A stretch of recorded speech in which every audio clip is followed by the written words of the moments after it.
सप्रेम जय महाराष्ट्र. महाराष्ट्रभरातून शिवसेना एक वादळ या माध्यमाला पाहणाऱ्या तुम्हा तमाम प्रेक्षकांना, सर्व शिवसैनिकांना माझा अनिश गाढवेचा मानाचा जय महाराष्ट्र. जर हे माध्यम आपण पहिल्यांदाच पाहत असाल ताबडतोब या माध्यमाला सबस्क्राईब करा. महाराष्ट्रभर शिवसेनेच्या विचारांना पोहोचवणाऱ्या या माध्यमाला तुम्ही सर्वांनी मिळून मोठं करा ही नम्र विनंती करतो. शिवसैनिकांनो, कालच्या दिल्लीतल्या जंतर मंतरवरच्या धामधुमीमध्ये शिवसेनेच्या बाबतची एक कायदेशीर केस आणि त्याबाबतची एक बातमी तुम्हा सर्वांपर्यंत किती पोहोचली मला ठाऊक नाही, पण ती बातमी तुम्हा सर्वांपर्यंत पोहोचणे हे फार गरजेचं आहे. काल सुप्रीम कोर्टामध्ये एक महत्वाची घडामोड घडली. काय घडलं लक्षात घ्या. शिवसेनेच्या वतीने शिवसेनेचे गटनेते, संसदेतले पार्लमेंटरी पक्षाचे आपले गटनेते अरविंदजी सावंत यांच्या वतीने जी दाखल केलेली याचिका होती, 6 गद्दार खासदारांच्या विरोधातली याचिका, ती याचिका माननीय सुप्रीम कोर्टामध्ये काल सुनावणीला आली. सुप्रीम कोर्टाने त्या 6 गद्दार खासदारांना नोटीस धाडली आणि त्याच सोबत लोकसभेचे अध्यक्ष ओम बिर्ला यांना सुद्धा एक नोटीस धाडली. त्यामध्ये त्यांना कारण विचारली आहेत, त्यामध्ये त्यांना काही प्रश्न विचारले आहेत आणि त्या प्रश्नांची उत्तरं 2 आठवड्यांच्या आत सुप्रीम कोर्टाला देणं त्यांना बंधनकारक केलेलं आहे. कुठलाही रिझनेबल टाइम वगैरे देण्यात आलेला नाही. 2 आठवड्यांच्या आत तुम्हाला यावर उत्तर द्यायचंय. आता तुम्हापैकी अनेक जणांच्या मनामध्ये काही प्रश्न असतील, कायद्याला घेऊन काही प्रश्न असतील. 2/3चा आकडा गाठलेला आहे. शिवसेनेच्या एकूण 9 खासदारांच्या पैकी 2/3चा आकडा हा 6 खासदारांचा होतो. 6 खासदार गेलेले आहेत. त्यामुळे कायदेशीरपणे, म्हणजे त्यावेळेस 2-3 दिवसांपूर्वी तुम्ही पाहिलं असाल त्या प्रेस कॉन्फरन्समध्ये एकनाथ शिंदे अगदी डंके की चोट पे म्हणत होते, आम्ही जे काही करतो फुल प्रूफ करतो, आम्ही कायदेशीरपणे करतो, जे काही करतो ते टेक्निकली अतिशय मजबूत करतो. मग तुमच्याही मनात प्रश्न आले असतील, एवढं सगळं सारं मजबूत असताना कायदेशीरपणे आपण नेमकं ही हरणारी केस का लढतोय? तुम्हाला वाटत असेल शिवसेना फक्त केस टाकायची म्हणून केस टाकते का? अजिबात नाही. तुम्हाला मी हा संपूर्ण कायदा समजावून सांगतो. शिवसेना का स्ट्रॉंगली म्हणते हे 6 खासदार अपात्र होतील. 2च दिवसांपूर्वी शिवसेनेच्या वतीने या 6 खासदारांना नोटीस धाडण्यात आली होती. तुम्ही पाहिलात ती कायदेशीर प्रक्रियेचा, म्हणजे टेक्निकली कुठेही मागे राहिला नको, कायदेशीर प्रक्रियेचा तो एक भाग होता. आता लक्षात घ्या कायदा काय सांगतो. 2/3 कायदा काय सांगतो. हा 2/3चा कायदा म्हणजे तुमच्या एकूण खासदारांच्या, आमदारांच्या, नगरसेवकांच्या, म्हणजे लोकप्रतिनिधींसाठी हा कायदा लागू होतो. पक्षांतरबंदी कायद्यामध्ये 10व्या शेड्यूल मध्ये हा 2/3चा आकडा नेमका काय आहे? तुमच्या संख्येच्या 2/3चा आकडा जर खासदारांच्या गटाकडे, आमदारांच्या गटाकडे किंबहुना नगरसेवकांच्या गटाकडे जर असेल तर ते पक्षांतर करू शकतात एका अटीवर.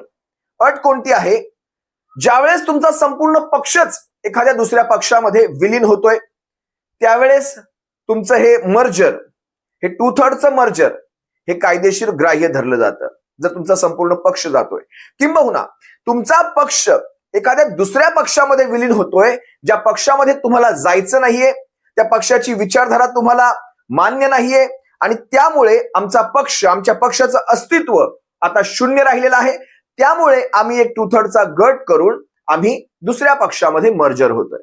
अशाही वेळेस, म्हणजे ह्या 2 अटी लक्षात घ्या, अशाही वेळेस तुमचं मर्जर हे कायदेशीरपणे ग्राह्य धरलं जातं.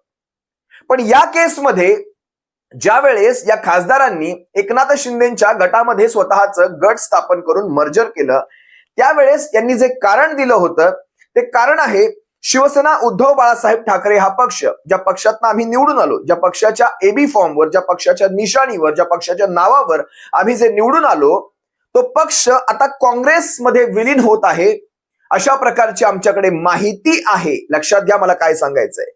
असं पुख्ता माहिती नाही, पण आम्हाला अशी कल्पना आहे की अशा प्रकारच्या घटना घडत आहेत.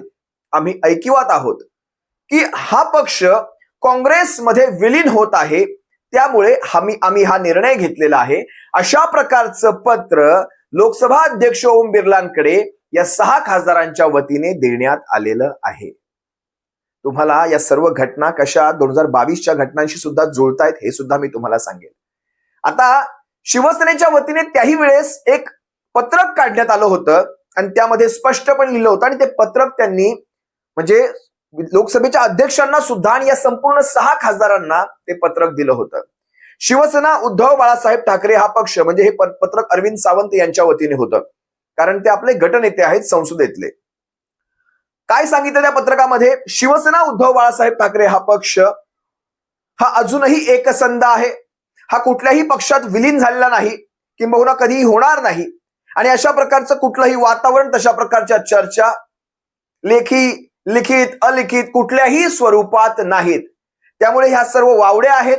जर कोणी अशा प्रकारच्या वावड्या उठवत असेल तर त्या केवळ वावड्या आहेत, हे लक्षात घ्या. हे सगळं सांगणं का गरजेचं असतं? या वावड्यांचा आधार घेऊन यांनी जर पक्ष बदलला असेल तर त्याला कायदेशीर मान्यता नाही. शिवसेना मूळ पक्ष हा जागेवर आहे.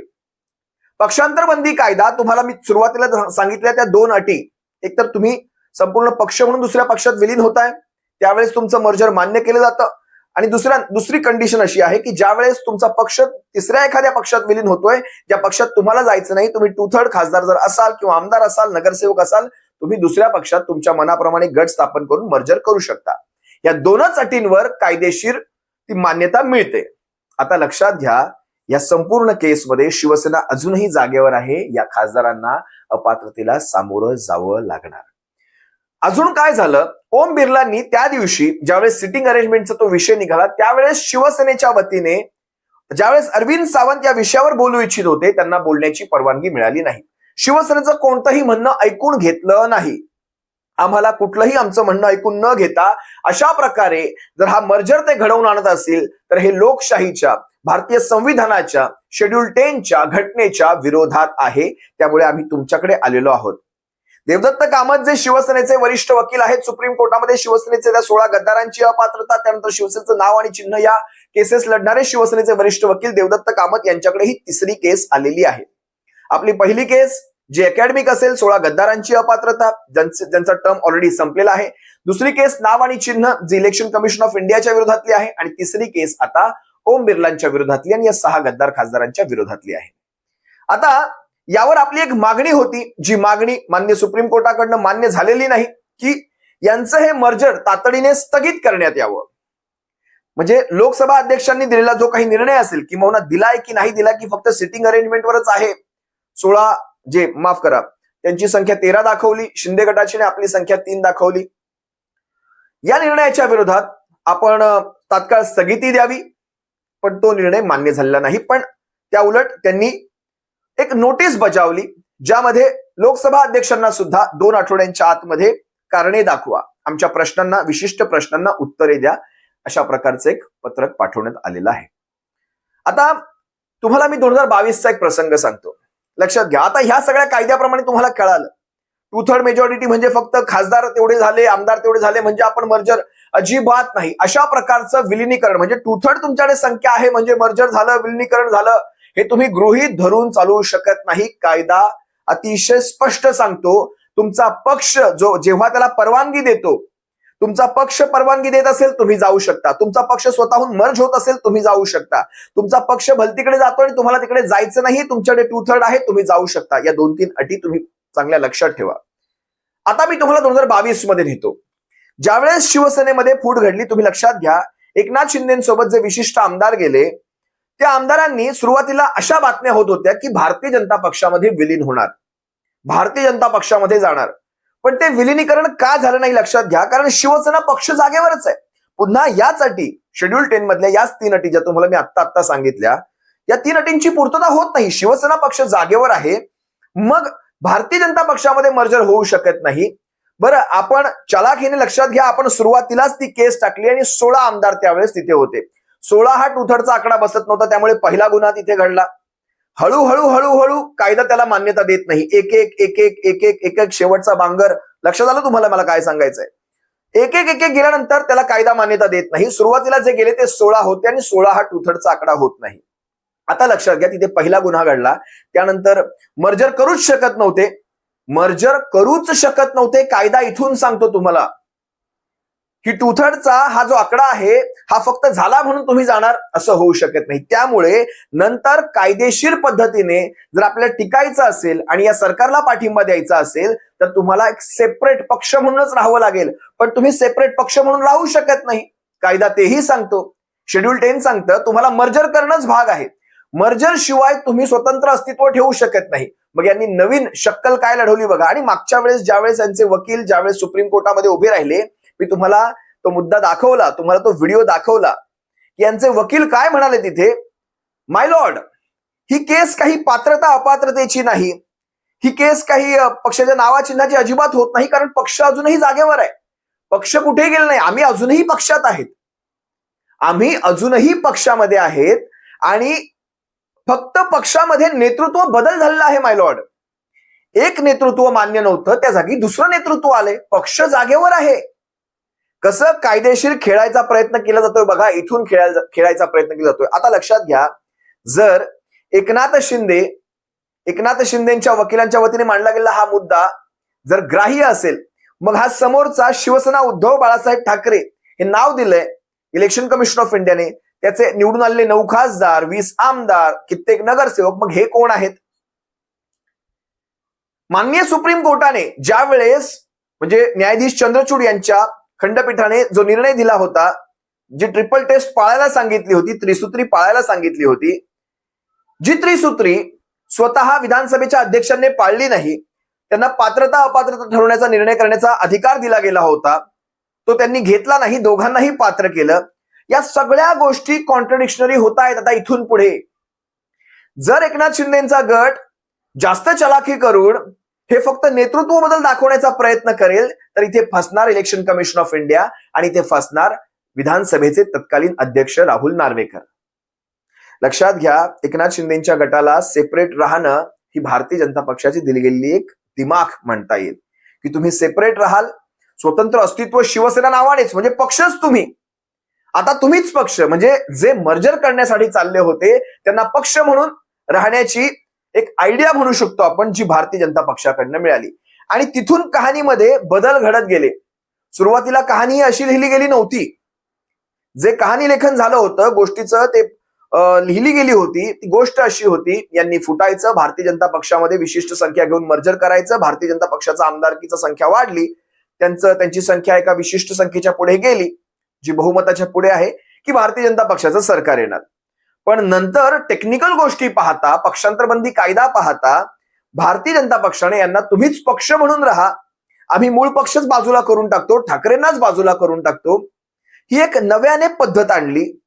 ती पद्धत यशस्वी करण्यासाठी अतोनात गोष्टी केल्या, अतोनात पैसा वापरला गेला, अतोनात माणसं फोडली गेली आणि महाराष्ट्राच्या नव्हे देशाच्या राजकारणाचा आज चुथडा झाला.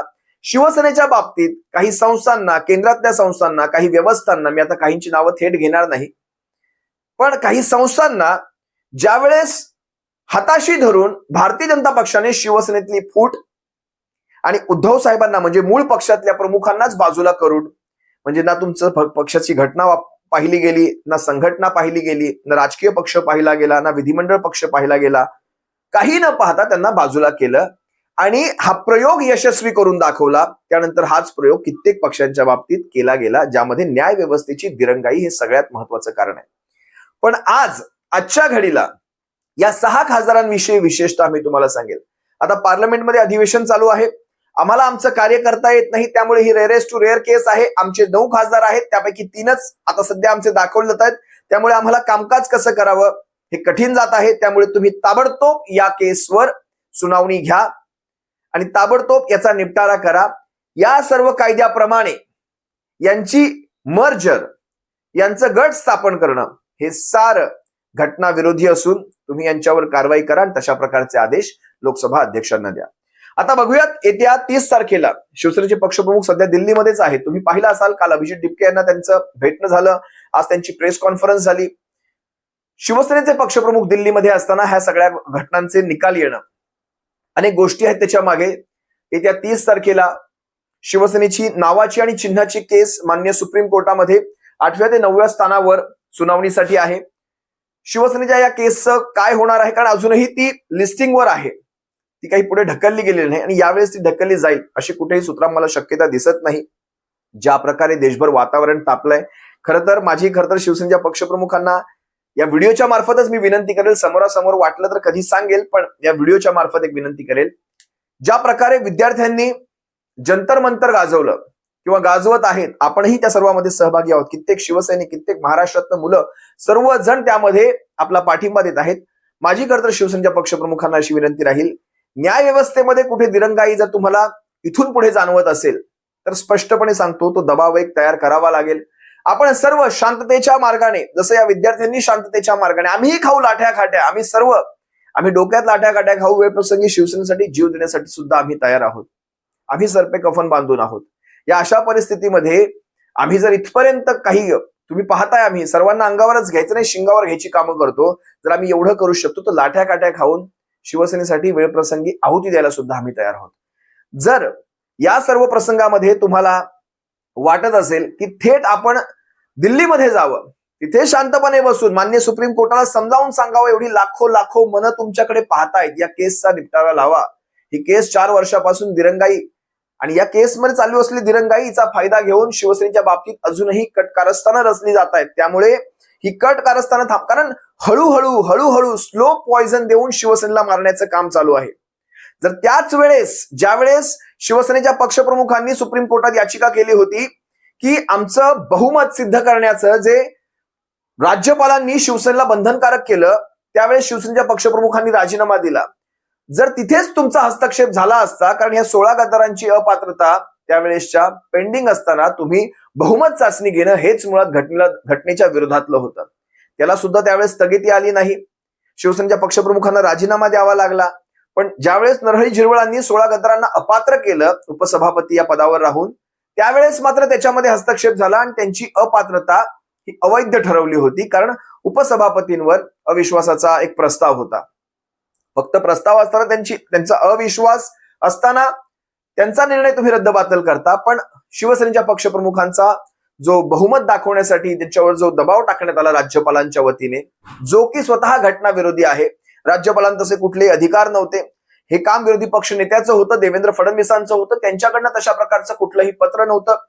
या सर्व घटनांचा जर तुम्ही व्यवस्थित घटनाक्रम लावाल तर माननीय सुप्रीम कोर्टामध्ये शिवसेनेची केस अतिशय भक्कम आहे. पण या सर्वांचा फायदा घेऊन, या सगळ्या व्यवस्थांचा फायदा घेऊन ज्या प्रकारे हे वातावरण देशभर आता आपण पाहतोय, प्रत्येक पक्ष कसा फुटतोय, तृणमूल काँग्रेस कसा फुटला, त्याला आधार शिवसेनेच्या केसचा, राष्ट्रवादी काँग्रेस पक्ष कसा फुटला, त्याला आधार शिवसेनेच्या केसचा, आम आदमी पक्ष कसा फुटला, त्याला आधार तृणमूल आपल्या महाराष्ट्रातल्या शिवसेनेच्या केसचा, तिकडे जम्मू काश्मीर नॅशनल कॉन्फरन्स पक्ष हा कसा फुटतोय, त्याला आधार महाराष्ट्रात शिवसेनेच्या केसचा, समाजवादी पक्षामध्ये सुद्धा कुरबुरी चालल्या, त्याला आधार महाराष्ट्रातल्या शिवसेनेच्या केसचा. तुम्ही पाहाल जनता दल युनायटेड सुद्धा भारतीय जनता पक्षाच्या विरोधातला पक्ष होता, पण या सगळ्या घटना घडू नये म्हणून एक मारून मुटकून तो भारतीय जनता पक्षासोबत आहे, किंबहुना तृणमूल म्हणण्यापेक्षा तेलुगू देसम पक्ष. हे सर्व पक्ष आज सर्व विरोधी पक्षातले जे प्रादेशिक पक्ष आहेत त्यांच्या मागे भारतीय जनता पक्ष या केसचा आधार घेऊन हात धुवून लागले. त्यामुळे लोकशाहीचं संवर्धन करायचं असेल, लोकशाही जर वाचवायची असेल तर आपल्या सर्वांना तिथे न्याय व्यवस्थेच्या पुढे बसावंच लागेल. अशाच प्रकारचं जे जंतर मंतरच्या समोर आज घडतंय, जे आज ह्या शिक्षण मंत्र्याचा राजीनामा घेण्यासाठी जे घडतंय, तेच आपल्याला सुद्धा तिथे घडवावं लागेल. तेव्हा कुठे तो दबाव तयार होईल, त्याच्यातून कुठेतरी कमीत कमी आपली तारीख सुनावणीसाठी. आपण कुठेच म्हणत नाही आमच्या बाजूने न्याय द्या, आमच्या प्रमाणे न्याय द्या, आमचा दबाव घेऊन आम्हाला वाटेल तसा न्याय द्या, अजिबात नाही. तुम्ही न्याय द्या. तुम्ही न्यायाच्या पुस्तकामध्ये जे लिहिलेत, जे नियम लिहिलेत, भारताच्या घटनेमध्ये जे नियम लिहिलेत, त्या नियमांना धरून न्याय द्या. आणि नियम मी तुम्हा सर्वांसमोर ठेवण्याचा अगदी आटोकाट प्रयत्न केला. असो, आज तुम्हाला कायदा कळला असेल. जर तुम्हाला या बाबतीत काही शंका असतील तुम्ही कमेंटमध्ये नक्की विचारा. शिवसेना एक वादळ या माध्यमाला तुम्ही सर्वांनी सबस्क्राईब करा. ज्यांना या माध्यमाला जॉईन करायचंय, याचं सदस्य व्हायचंय, तुम्ही सबस्क्राईबच्या बाजूला जॉईन हा पर्याय आहे, याद्वारे तुम्ही सुद्धा सहकार्य करू शकता. आणि ज्या शिवसैनिकांना, प्रेक्षकांना, काही गरजू शिवसैनिकांना मदत करायची असेल, विशेषतः अशा शिवसैनिकांवर ज्यांच्यावर केसेस पडलेले आहेत, शिवसेनेच्या केसेस पडलेल्या आहेत, त्यांच्या वकिलांच्या फीज असतील, किंवा काही गरजू शिवसैनिकांच्या आरोग्याच्या समस्या असतील, ज्येष्ठ शिवसैनिक असतील जे हलाखीच्या परिस्थितीतले असतील, अशा शिवसैनिकांसाठी शिवसेना एक वादळ एक अभियान राबवत आहे, त्यांना मदत करत आहे. यामध्ये तुम्हाला तुमचं सहकार्य नोंदवायचं असेल, आपण गुगल पे, फोन पे क्रमांक लिहून घ्या. 9987703418 9987703418 9987703418 9987703418. आपल्या सर्वांची मी रजा घेतो. सप्रेम. जय महाराष्ट्र.